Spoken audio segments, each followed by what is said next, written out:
Ayan na guys, oh.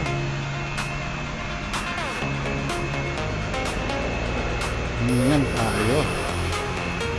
Matapos ang isang linggong mahigit na ulanan, ngayon lang uli nakatikim ng karwas itong ating Ibardagul. Ano naman ang panahon, oh, madilim na naman. Ang kintab.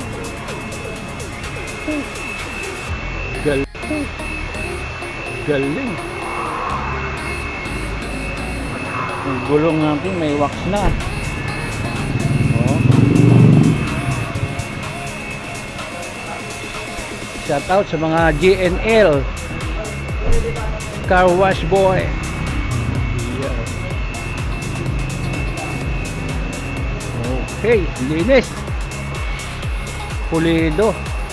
O guys, dito na kayo magpakarwas ha, kung kayo mga taga Tansa, General Trias. O, ayan o. Ayan yung kanilang package. Dito lang yan sa Anyana, malapit sa may Dali. Ayan yung kanilang mga package guys. Okay, yun lang muna. Salamat.